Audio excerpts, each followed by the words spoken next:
ముఖ్యమంత్రి గారు ప్రవేశపెట్టిన సంతాప తీర్మానానికి పూర్తిగా మా పార్టీ తరపున మద్దతు తెలియజేస్తూ డాక్టర్ మన్మోహన్ సింగ్ గారికి భారతరత్న ఇవ్వాలి అని ఏదైతే వారు ప్రతిపాదన పెట్టారో దానికి కూడా సంపూర్ణంగా మా మద్దతు ప్రకటిస్తూ తప్పకుండా ఈ భారతరత్న అనే పురస్కారానికి గౌరవానికి వారు ఖచ్చితంగా అర్హులనే మాటను కూడా మా పార్టీ కూడా సమర్థిస్తూ వారి ప్రతిపాదనను పూర్తి స్థాయిలో ఏకీభావం తెలియజేస్తా ఉన్నాం అధ్యక్ష మన్మోహన్ సింగ్ గారి గొప్పతనాన్ని, మన్మోహన్ సింగ్ గారి యొక్క సామర్థ్యాన్ని, మన్మోహన్ సింగ్ గారి యొక్క తెలివితేటల్ని మొట్టమొదటగా గుర్తించింది కూడా మన తెలంగాణ బిడ్డ పివి నరసింహారావు గారు అనేది నిర్వివాదం అధ్యక్ష.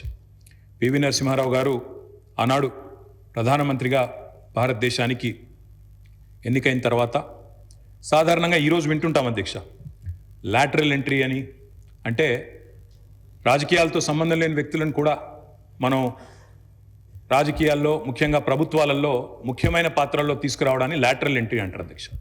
కానీ ఈ లాటరల్ ఎంట్రీ అనే విధానాన్ని ఆనాడు పివి నరసింహారావు గారు తీసుకొచ్చి రాజకీయాలతో సంబంధం లేని ఒక ఆర్థికవేత్త, ఆర్బీఐ గవర్నర్గా పనిచేసిన ఒక మంచి తెలివైన ఒక ఆర్థికవేత్త మనకు అందుబాటులో ఉన్నారని చెప్పి గుర్తించి గౌరవించి వారిని ఆర్థిక మంత్రిగా ఆనాడు నియమించారు అధ్యక్ష. ఆర్థిక మంత్రిగా నియమించబడ్డ తర్వాత డాక్టర్ మన్మోహన్ సింగ్ గారు ఆనాడు 1991లో అనుకుంటాను అధ్యక్ష, సబ్జెక్ట్ టు కరెక్షన్, బడ్జెట్ ప్రవేశపెడుతున్నప్పుడు ఒక గొప్ప మాట అన్నారు. ఆయన అన్న మాట, let the whole world here loud and clear, India is wide awake. అంటే ప్రపంచం మొత్తం వినాల్సిన సమయం వచ్చింది, నా దేశం మేల్కొని ఉంది అనే మాట ఆనాడు ఒక ఆర్థికవేత్తగా ఆర్థిక సంస్కరణలు ప్రవేశపెట్టే సందర్భంలో డాక్టర్ మన్మోహన్ సింగ్ మాట్లాడిన మాట అధ్యక్ష.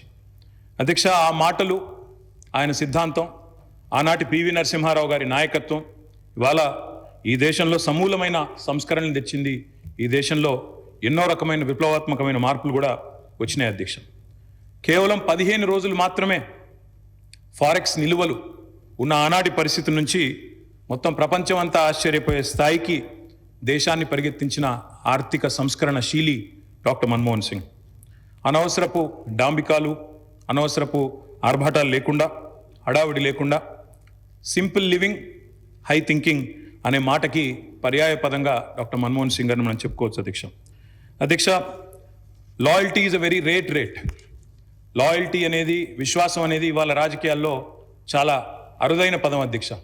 అట్లాంటిది తనకు అండగా నిలబడ్డ మరి కాంగ్రెస్ పార్టీకి జీవితాంతం సేవలు అందించిన ఒక మహానుభావుడు డాక్టర్ మన్మోహన్ సింగ్. ఎందుకంటే ఒక ఆర్థిక మంత్రిగా, తర్వాత ప్రధానమంత్రిగా 10 ఏళ్ల పాటు పనిచేసి మరి పూర్తి స్థాయిలో ఆ పార్టీ అధికారం కోల్పోయిన తర్వాత కూడా అంతే స్థాయిలో నమ్మకంగా, ఇందాక ముఖ్యమంత్రి గారు చెప్పినట్టు అవసరమైతే ప్రజాస్వామిక నిరసన కార్యక్రమాల్లో కూడా ఆ పార్టీ తరఫున ఒక సభ్యుడిగా పాల్గొన్న ఒక అభ్యుదయవాది, ఒక నిరాడంబర మనిషి డాక్టర్ మన్మోహన్ సింగ్ అధ్యక్ష. ఆయన ప్రధానమంత్రిగా ఉన్న కాలంలోనే మా నాయకుడు, మా పార్టీ అధ్యక్షులు, తెలంగాణ తొలి ముఖ్యమంత్రి కేసీఆర్ గారు దాదాపు ఒక 1.5 సంవత్సరాల కాలం పాటు వారి క్యాబినెట్లో మంత్రిగా కూడా పనిచేశారు అధ్యక్ష.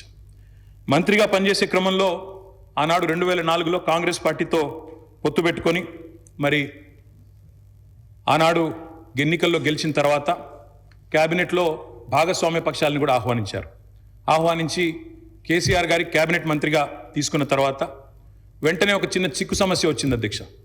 కేసీఆర్ గారికి పోర్ట్ఫోలియో ఆనాడు షిప్పింగ్ పోర్ట్ఫోలియో ఇవ్వడం జరిగింది. ఇస్తే వెంటనే డిఎంకే వాళ్ళు, అప్పుడు వాళ్ళు ప్రధాన భాగస్వామ్య పక్షం యూపీఏలో, వాళ్ళు వెంటనే అభ్యంతరం లేవనెత్తినారు. మీరు మాకు కమిట్మెంట్ ఇచ్చారు, మాకు ప్రామిస్ ఇచ్చారు, మీరు వెంటనే మరి వారికి ఎట్లా ఇస్తారో అని అభ్యంతరం పెడితే కేసీఆర్ గారు ఒక్క క్షణం కూడా సంకోచించకుండా వెంటనే మన్మోహన్ సింగ్ గారి దగ్గరికి వెళ్ళి, డాక్టర్ గారు, నేను వచ్చింది పదవుల కోసమో పోర్ట్ఫోలియోల కోసమో కాదు, నేను వచ్చింది నా తెలంగాణ కోసం అని చెప్పి వారికి తిరిగి ఆ షిప్పింగ్ పోర్ట్ఫోలియోని ఇస్తే ఆ రోజు మన్మోహన్ సింగ్ గారు అన్న మాట అధ్యక్ష, చంద్రశేఖరరావు గారు, మీరు ఏ నిబద్ధతతో, ఏ సిద్ధాంతం కోసం, ఏ రాష్ట్రం కోసం అయితే వచ్చారో అది ఫలించాలి అని మనసారా నేను కోరుకుంటున్నాను. ఇవాళ ఈ నిర్ణయం మీరు ఏదైతే తీసుకున్నారో దీనివల్ల కూడా మీకు కూడా గొప్ప గుర్తింపు, గౌరవం వస్తుంది, మీరు ఒక కర్మయోగిగా గుర్తించబడతారని చెప్పి కూడా వారు చెప్పడం జరిగింది అధ్యక్ష. తదనంతరం 2004 నుంచి 14వ సంవత్సరంలో ఎప్పుడైతే తెలంగాణ రాష్ట్రం ఏర్పడ్డదో పెద్దలు చెప్తారు అధ్యక్ష, nothing can stop an idea who's time has come. అంటే ఒక గొప్ప ఆలోచనకు, ఒక అరుదైన సందర్భానికి సమయం వచ్చినప్పుడు ప్రపంచంలో ఏ శక్తి దాన్ని ఆపలేదు అధ్యక్ష. అట్లా మన్మోహన్ సింగ్ గారు కూడా నమ్మారు కాబట్టే ఆనాడు తెలంగాణ ఉద్యమంలో ఉన్న నిబద్ధత, తెలంగాణ ఉద్యమానికి ఉన్న బలం, తెలంగాణ ప్రజల యొక్క పోరాట స్ఫూర్తి ఇవన్నీ కూడా అర్థమైనాయి కాబట్టే 14లో ఆనాడు అనివార్య పరిస్థితుల్లో తెలంగాణ రాష్ట్ర ఏర్పాటు జరిగినప్పుడు అప్పుడు మన్మోహన్ సింగ్ గారి నాయకత్వంలో జరిగింది. తప్పకుండా మేమందరం కూడా దాన్ని మర్చిపోము అధ్యక్ష. అధ్యక్ష, ఒక్క మాట ఇవాళ గుర్తు చేసుకోవాల్సిన అవసరం ఉంది. మన్మోహన్ గారి నిబద్ధత గుర్తు చేసే సందర్భంలో సరిగ్గా ప్రధానమంత్రిగా వారు ఎన్నికైన తర్వాత 6 నెలలకి పెద్దలు మా పార్టీ అధ్యక్షులు కేసీఆర్ గారు ఆనాటి కేబినెట్ సహచరుడిగా వారికి ఒక ముఖ్యమైన డెలిగేషన్ నేను తీసుకొని వస్తున్నాను సార్, దయచేసి మాకు సమయం ఇవ్వండి అని అడిగినారు. ఇది నేను చెప్పేది మీరు పేపర్లో కూడా చూసుకోవచ్చు అధ్యక్ష. డిసెంబర్ 18, సరిగ్గా 20 సంవత్సరాల కిందట, డిసెంబర్ 18, 2004 సంవత్సరం అధ్యక్ష టైం ఇచ్చారు ఆయన.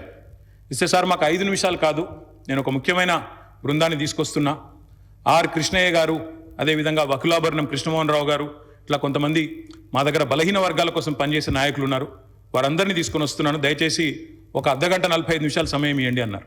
అంటే మన్మోహన్ సింగ్ గారి గొప్పతనం ఏంటంటే అధ్యక్ష, సమస్య తీవ్రత తెలుసుకున్న తర్వాత ఓబీసీలకు అన్ని రాష్ట్రాల్లో మంత్రిత్వ శాఖలు ఉన్నాయి, కేంద్రంలో కూడా ఓబీసీ వెల్ఫేర్ మినిస్ట్రీ పెట్టాలి అని మన్మోహన్ సింగ్ గారి దగ్గరికి కేసీఆర్ గారు డిసెంబర్ 18, 2004 నాడు ఒక బృందాన్ని తీసుకొని వెళ్తే 45 నిమిషాల సమయం ఇచ్చిన ప్రధానమంత్రి గారు 1.5 సేపు వారితో గడిపినారు అధ్యక్ష. 1.5 సేపు మొత్తం విషయం అర్థం చేసుకోవడానికి, అధ్యయనం చేయడానికి 1.5 సేపు వారితో గడిపి తప్పకుండా నేను చూస్తాను అని చెప్పి వారు చెప్పిన మాట కూడా నేను గుర్తు చేస్తా ఉన్నా అధ్యక్ష.